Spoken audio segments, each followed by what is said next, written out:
Welcome to my channel, Miss Earnings. At kung bago ka pa lang sa aking channel, please don't forget to subscribe and click the notification bell para lagi kang updated kapag may in-upload akong video on tutorials, free earning apps, websites, at iba pang online earning platforms na pwede nating mapagkakakitaan gamit lang yung ating cellphone at computer.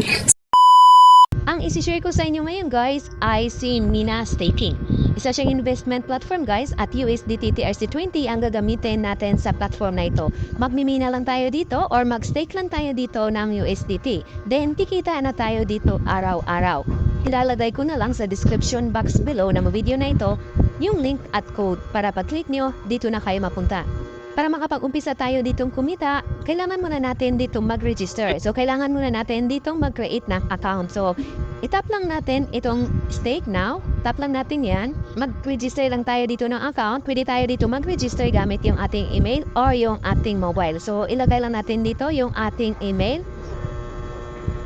Hintay lang natin dito yung ating password. Then, itap lang natin itong remember me. Then, click register. Tatapos natin mag-fill up, dito na tayo mapunta. Then makikita natin dito, mag-register ulit tayo. So pwede tayo dito mag-register gamit yung ating email or yung ating mobile. So dito tayo mag-register gamit yung ating email.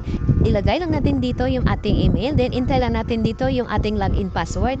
Then intay ulit natin dito yung ating security password, then click register. Pagkatapos natin mag-register guys, dito na tayo mapunta. Makikita natin dito, meron sila ditong announcement.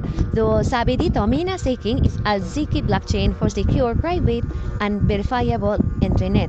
The Mina Staking team has successfully secured unique staking conditions with daily returns ranging from 8% to 32%. So, this is rare opportunity and encourage every Mina holder to make the most of it. Dito, meron silang pledge project options, 9 different Mina pledge brands. Then withdrawal time is once a day every 24 hours. Yung minimum investment amount dito sa Mina Daily Plan 1 is 8 USDT. Yung daily return is 8%. The daily return na makukuha mo dito is from 0.64 USDT to 1.60 USDT. Then dito naman sa Mina Basic Edition Plan, yung required minimum investment amount dito is from 20 USDT up to 160 USDT. Then daily income is 15%. Yung expected daily income is from 3.15 USDT to 24 USDT. Yung minimum pledge period is 30 days. So basahin niyo na lang lahat ito guys. Nandito na lahat yung details at information tungkol sa kitaan ng platform na ito. Then pagkatapos niyo itong basahin, itap lang itong X. So ito na yung pinaka homepage natin guys. Makikita natin dito meron silang staking rules. So sabi dito, specify the desired investment amount in USDT. The number of days is optional. By default, the deposit is perpetual. Then number 2, select the amount and pledge days. Then click stake. Then receive hourly accruals on your deposit with the ability to withdraw at any time. Then dito makikita natin yung ating invest wallet is meron na tayong 20 USDT. Then sa baba makikita natin may recharge at withdraw. Then dito naman yung kanilang asset value. Dito naman guys sa staking, pwede tayo dito 8 USDT or 20 USDT hanggang 9,998 USDT. Punta naman tayo dito sa homepage. So itap lang natin ito. Makikita natin dito guys yung ating registered account. Then sa baba, makikita natin yung my staking, history, support, referral program, settings, app kung gusto nyo i-download yung app at logout. So dito guys, pwede din tayong kumita dito ng libre. Pwede din tayo kumita ng extra income dito guys na libre lamang. So punta lang tayo dito sa referral program. Itap lang natin ito. So dito guys sa referral program makikita natin yung ating referral link at yung ating referral code. So i-copy lang natin itong ating referral link, itap lang natin itong copy. Then i-share lang natin ito sa ating friends sa Facebook, Twitter, Telegram group, YouTube, Instagram, TikTok at sa iba pang social media platform. Then kapag may nag-register at nag-recharge gamit yung ating referral link at yung ating referral code, ay kikita tayo dito ng komisyon. So kikita tayo dito guys ng 10% sa level 1, 2% sa level 2 at 1% sa level 3. So kikita tayo dito ng libre. Ngayon guys, back tayo. So itap lang natin itong dito sa taas. So back tayo dito sa staking, itap lang natin itong staking. Ay para kikita tayo dito guys, kailangan muna natin dito mag-deposit or mag-recharge. So para makapag-recharge tayo dito, itap lang natin itong recharge. Para makapag-recharge tayo dito, piliin lang natin itong TRC20 USDT. Makikita natin dito guys yung ating TRC20 USDT QR code at yung ating TRC20 USDT wallet address. I-copy lang natin ito. I-tap lang natin itong copy. Then punta tayo sa ating Bitget account, Trust Wallet, Binance account o any cryptocurrency wallet na meron kayo. Ngayon guys, punta tayo sa ating Bitget account. Dito sa ating Bitget account, punta lang tayo sa assets. So itap lang natin ito. Then, piliin lang natin itong spot. Tap lang natin yan. Then, piliin lang natin itong withdraw. Then, dito guys, i-type lang natin ang USDT. So, piliin lang natin itong USDT Tether. Then, itap lang natin itong on-chain withdrawal. Then, i-paste lang natin dito ang USDT TRC20 na kinapin natin sa ating platform. Then, dito guys, piliin lang natin ang network na TRC20 or Tron. So, itap lang natin itong arrow sa gilid. So, piliin lang natin itong TRC20 or Tron. Tap lang natin yan. Then, ilagay lang natin dito yung amount na i-deposit natin. 21 USDT yung ilagay natin para 20 USDT yung ma-receive natin sa ating platform dahil meron siyang 1 USDT na network fee. Then, itap lang natin itong withdraw, automatic papasok yan sa ating platform. So, ngayon guys, back tayo sa ating platform. Pagkatapos natin mag-deposit sa ating Bitget account, itap lang natin itong recharge complete para pumasok dito yung dineposit natin na 20 USDT. So ngayon guys, back tayo.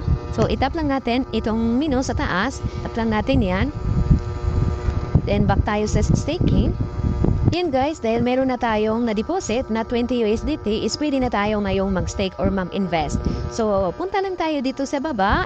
Hintay lang natin dito yung amount na ipipledge natin or i-stake natin or invest natin. So, hintay lang natin dito ang 20 USDT. So, dito guys, pwede din nyo ditong ilagay kung ilang days yung gusto nyo. Halimbawa, gusto nyo dito ng 30 days, ilagay nyo lang dito ng 30 days. So, ayan. So, sa 30 days, yung kikitain nyo dito is 90 USDT. Tapos nyo dito i-enter yung pledge amount at yung number of days kung itap lang itong staking. Ayan guys, makikita natin, confirm stake of 20 USDT in 30 days. Then, itap lang natin itong confirm. So, i-confirm lang natin ito guys. Tap lang natin yan. So, ayan guys, stake success na tayo. So, ayan, makikita natin, total stake is 20 USDT. Para makapag-withdraw naman tayo dito, punta lang tayo dito sa withdraw. So, itap lang natin itong withdraw. Dito guys, sa withdraw, makikita natin, meron na tayong current available assets na 11.910764 TRX. So, para makapag-withdraw tayo dito, piliin lang natin itong TRX, then ilagay lang natin dito yung ating withdrawal wallet address. So, ngayon, punta tayo sa ating Bitget account. O, dito guys, sa ating Bitget account, punta lang tayo sa assets. Itap lang natin ito. Then, piliin lang natin itong spot. Then, itap lang natin itong add funds. Then, piliin lang natin itong deposit crypto. Itap lang natin itong arrow sa gilid. Then, dito guys, i-type lang natin ang TRX. So, piliin lang natin yung TRX or Tron. Itap lang natin yan. Makikita natin dito guys yung ating TRX wallet QR code or yung ating TRX wallet address. Ito na yung ating receiver wallet address guys. So, i-copy lang natin ito guys. Itap lang natin itong copy. Then, back tayo sa ating platform. Then, i-paste lang natin dito yung ating TRX receiver wallet address.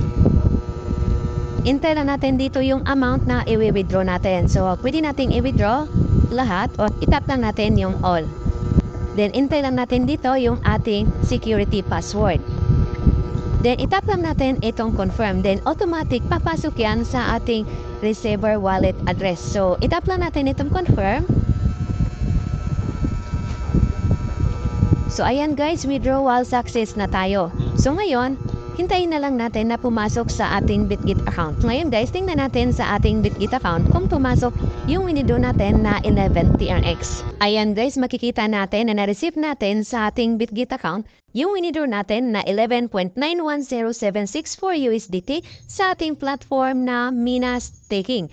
At dahil na-receive natin sa ating Bitget account yung winidraw natin, ibig sabihin na nagpapa-payout ang website na ito. Pero Disclaimer lang guys, if ever na mag-invest kayo dito, make sure to do your own research muna at invest only at your own risk. Para kung ano man ang mangyari sa platform na ito, ay wala po tayong masisi dahil your money is your responsibility. At nagbibigay lang po ko ng review tungkol sa platform na ito. So hanggang dito na lang yung ma-share ko sa inyo. See you on my next video. Thanks for watching!